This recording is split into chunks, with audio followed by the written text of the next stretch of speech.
Hello friends, मुझे कुछ comment आए थे कि बिहार असिस्टेंट प्रोफेसर की फाइनल एक्सपेक्टेड कट ऑफ क्या हो सकती है, उसके ऊपर वीडियो बनाने के लिए उदित्य मिश्रा ने सवाल बोला है।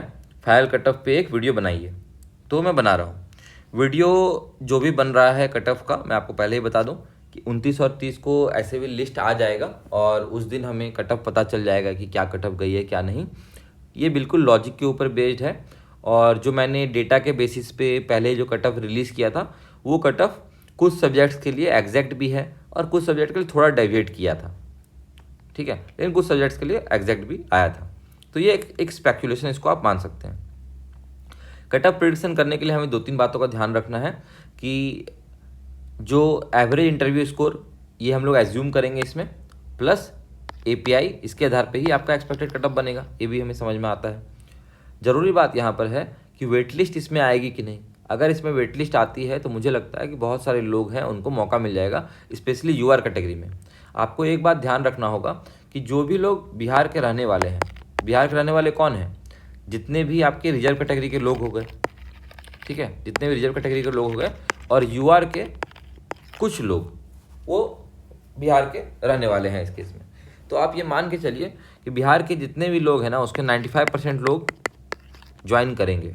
100% ये है कि श्योरिटी है कि 95% लोग ज्वाइन करेंगे। बिहार के रहने वाले लोग, वो लोग छोड़ेंगे नहीं, क्योंकि उनकी घर की नौकरी है और उनके लिए अच्छा भी है। तो 95% लोग ज्वाइन करेंगे, तो उनमें वेट लिस्ट का चांसेस कम होगा।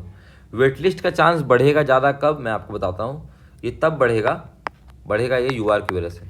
बहुत सारे लोग हैं जो जम्मू कश्मीर से आए हैं, बहुत दूर दूर राजस्थान से आए हैं, अलग अलग स्टेट से आए हैं। तो कई बार लोग ना ट्राई करने के दृष्टिकोण से भी देख लेते हैं, बट बहुत सारे लोगों को ये पता भी नहीं है कि इसमें जो पोस्टिंग होगी वो ब्लॉक में होगी।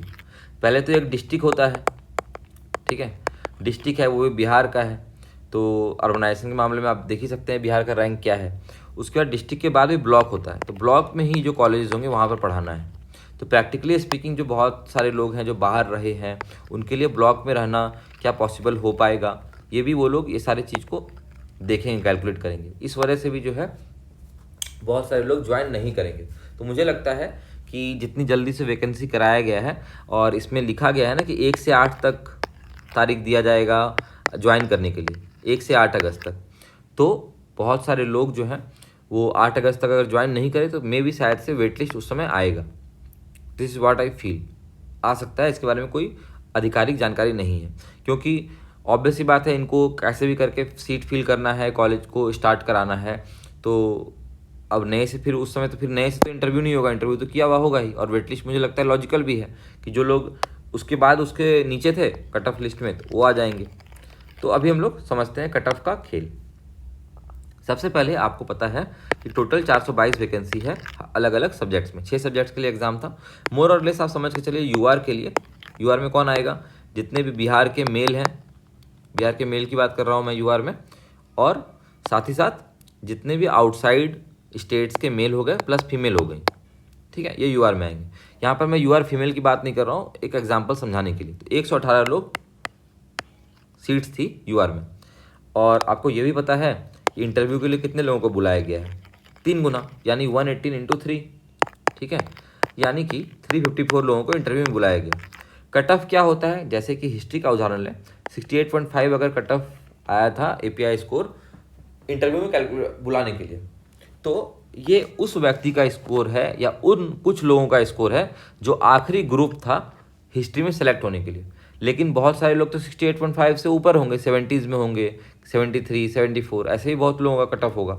मैं एक वीडियो देख रहा था, आई थिंक सोशियो के वो स्टूडेंट थे, he came from JNK, Jammu Kashmir से आए थे वो, उनका एपीआई 84 था आउट ऑफ 88, ठीक है। तो जम्मू कश्मीर वगैरह से भी लोग आए हैं इसमें और कट ऑफ से आगे हैं। तो ये बात आपको समझना है, ये चीज़ याद रखना है कि 68.5 का जो भी कट ऑफ आया है वो आप समझ लो वो आखिरी व्यक्ति या आखिरी ग्रुप का कट ऑफ है जो कि जस्ट एपीआई से क्वालिफाई करे, ये आप समझ गए। दूसरा, इन 354 लोगों में 354 लोगों का इंटरव्यू नहीं हुआ है, 354 लोगों का इंटरव्यू नहीं हुआ है। क्योंकि इस वजह से नहीं हुआ है, डॉक्यूमेंट वेरिफिकेशन इशू। मेरे बगल में ही मेरा इंटरव्यू था 24 जुलाई को इकोनॉमिक्स में। मेरे बगल में एक लड़का बैठा हुआ था, उसका MCOM की डिग्री थी, ठीक है, और एमए इकोनॉमिक्स वाला वो पोस्ट के लिए आया हुआ था, तो उसको बोला गया ऑफिसर के द्वारा कि आप इसमें एलिजिबल ही नहीं है, तो उसको खारिज कर दिया गया। तो ऐसे बहुत सारे लोग हैं जो कि एलिजिबल नहीं हुए। सोशियोलॉजी में एमए सोशल वर्क वालों को बुलाया था इंटरव्यू में, लेकिन बोला गया कि एमए सोशल वर्क वाले को नहीं लेंगे। ठीक है, तो ऐसे बहुत सारे लोग जो हैं इन 354 में से ऐसे घट गए होंगे। This is point number 1। दूसरा है इंटरव्यू का, अगर हम लोग बेंचमार्क ये माने कि इंटरव्यू का स्कोर अगर हम लोग एवरेज इंटरव्यू स्कोर मान सकते हैं कि 7 मान सकते हैं। अब 7 में क्यों मान रहा हूँ एवरेज, आपको मैं बताता हूँ इसके पीछे का कारण। देखिए, जैसे कि हमें पता है कि टोटल इंटरव्यू हुआ था 12 मार्क्स का, इसमें 6 है जो आपने पढ़ाया, जो डेमो लेक्चर है जिसकी वीडियो रिकॉर्डिंग हो रही है उसके लिए था, और बाकी जो 6 है जो आपसे इंटरव्यू ने सवाल पूछे, आपने कैसे जवाब दिया, ऐसे इसके ऊपर ये है। तो 12 में आप एवरेज मान सकते हो कि 7 नंबर तो मिलेंगे ऑन एन एवरेज। अगर सबको, जितने कैंडिडेट है सबको अगर प्लॉट कर दिया जाए सबका डेटा, तो 7 एवरेज निकल के आएगा। किसी को 10 भी मिला होगा, किसी को 11 मिला होगा, किसी को 6 भी मिला होगा। ठीक है, कोई कुछ नहीं बोल पाया तो उसको 5 भी मिला होगा। तो ओवरऑल ये मान सकते हैं कि 7 एवरेज बना होगा, राइट। अब देखिए यहाँ पर डिफरेंस आता है कि कट ऑफ से जो आगे हैं उसको फ़ायदा कैसे मिलता है। यहाँ पर आप ये समझ के चलें कि कट ऑफ से जो व्यक्ति 7 नंबर ऊपर है, ठीक है, 7 नंबर का लीड ले चुका है अगर जनरल कैटेगरी में, तो हिस्ट्री में उसका मार्क्स कितना बन रहा है, 75.5 पर है। सिंपल कैलकुलेशन आपको मैं समझाऊंगा। तो लेट से कोई व्यक्ति है यूआर में 75.5 पर, और कोई व्यक्ति है जो 68.5 पे है। ठीक, तो अगर इसको ऑन एन एवरेज मैंने माना है 7, ठीक है, 7 माना है मैंने। तो अगर मान लीजिए 75.5 वाले को 6 नंबर मिला, यानी बिलो एवरेज इसका इंटरव्यू गया, तो कितने मार्क्स हो गए इनके, 81.5 हो गया, है ना, 81.5 हो गया। और इनको मान लीजिए, मानते हैं कि एकदम एवव एवरेज इंटरव्यू गया इनका, एवव एवरेज। तो 7 से मैं मैक्सिमम लिमिट कितना, 4 का डिफरेंस ये ले आएंगे किसी कैंडिडेट से, है ना, 4 का डिफरेंस ले आएंगे, मैक्सिमम 5 का डिफरेंस ले आएंगे, जो कि बहुत मुश्किल है ऐसे इंटरव्यू में उतना डिफरेंस क्रिएट करना। बट फिर भी just for the sake of calculation मैं मानता हूँ कि इनको 11 मिल गया। फिर भी इनका कितना स्कोर बनेगा, 79.5। तो 79.5 11 मार्क्स इंटरव्यू मिलने के बावजूद किसको मिल रहा है, जिसका 68.5 था एग्जैक्ट कट ऑफ के अराउंड मार्क्स था, और जिनका 7 नंबर कट ऑफ से ऊपर है उनको मिल रहा है, बन जा रहा है मात्र 6 नंबर इंटरव्यू में मिलने पे 81.5। ये आप डिफरेंस देख पा रहे हैं, लास्ट में भी यहाँ पर 2 मार्क्स का डिफरेंस हो गया है कट ऑफ में। तो ये सारी चीज़ें कट ऑफ में ही रिफ्लेक्ट करने वाली है ना। तो ऐसे अंदाज़ा आप ये समझ सकते हो कि जो भी लेट से 68.5 वाला है, तो 68.5 वाला 71 तक को बीट कर सकता है, 71 मार्क्स तक जो है, 71 मैक्सिमम 72 को बीट कर सकता है, लेकिन इससे ज़्यादा लिमिट को नहीं क्रॉस कर सकता वो। ठीक है, 4 नंबर 5 नंबर का डिफरेंस ऑन एन एवरेज, क्योंकि एक ही स्टूडेंट को बीट नहीं करना है ना, इसमें 1/3 लोगों को लेना है। 354 लोग हैं यहाँ पर, 354 लोग हैं, लेट से कि मानते हैं 310 लोगों का ही, 300 लोगों का इंटरव्यू हुआ, तो कुछ लोग छोड़ भी दिए थे, नहीं गए थे कुछ लोग, 300 लोगों का ही इंटरव्यू लिया, फिर भी इसमें 118 लोगों को लेना है, राइट। तो इन 118 लोगों में भी आपको कट ऑफ का से 4 नंबर का गैप करना बहुत मुश्किल है। आप ऐसा इमेजिन करो कि किसी को 6 मिला और आपको 10 मिल गया, किसी को 7 मिला और आपको 11 मिल गया, कितने लोगों का इतना डिफरेंस क्रिएट कर पाएंगे। लेकिन हाँ, 2 नंबर का गैप है, 3 नंबर का गैप है, इतना गैप क्रिएट किया जा सकता है। तो ऑन ए रफ स्केल अब मुझे कट ऑफ एस्टिमेट करना है, तो मैं बताता हूँ कि कट ऑफ कितना जा सकता है अंदाज़ा। ठीक है, तो आप ये समझ के चलें कि कट ऑफ जो है, मुझे ऐसा लगता है कि 68.5 जैसे हिस्ट्री में है, तो 10.5 नंबर आप इसमें और जोड़ दें, ठीक है, यानी 79। ठीक है, 10.5 या 11 नंबर जो है कट ऑफ उसके ऊपर रहेगा। ठीक है, मैं यूआर की बात कर रहा हूँ, क्योंकि बहुत सारे जो रिजर्व कैटेगरी के कैंडिडेट्स हैं ना, वो भी इसमें आ जाएंगे।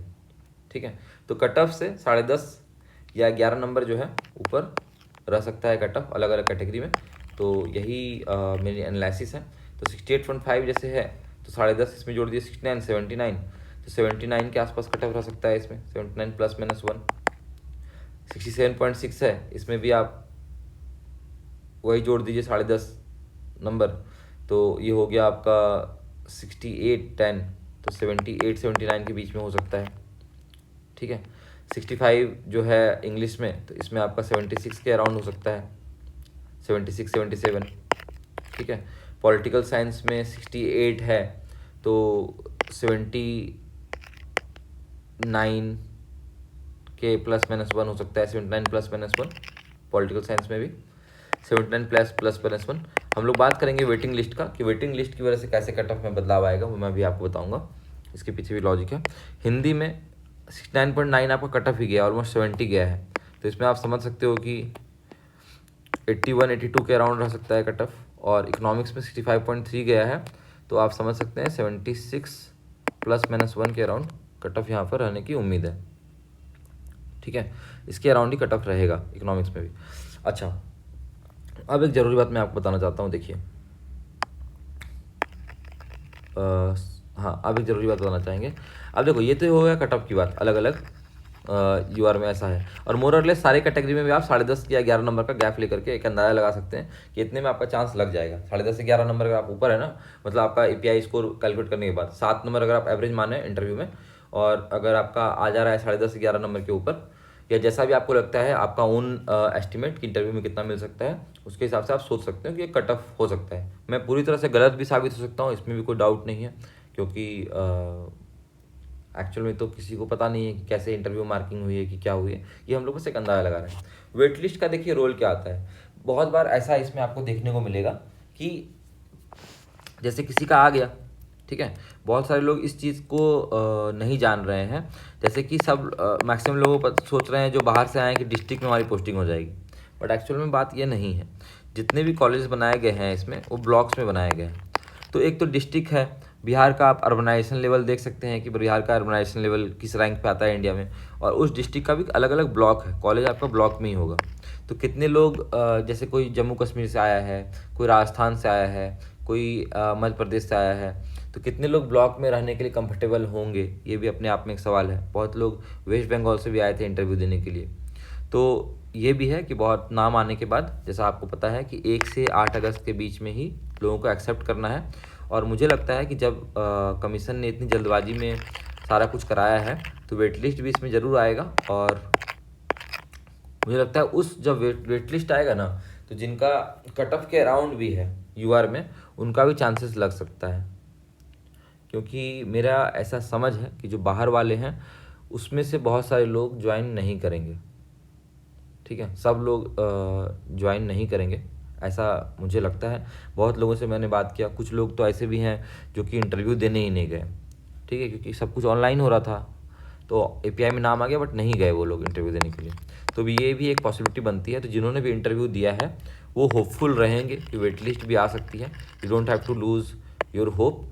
और अगर फर्स्ट लिस्ट में नाम नहीं भी आया, तो जब वेट लिस्ट आएगी तो आपका चांस बन सकता है। दिस इज़ द लॉजिक कि ऐसे ऐसे चीज़ें हो सकती हैं। बस, थैंक यू।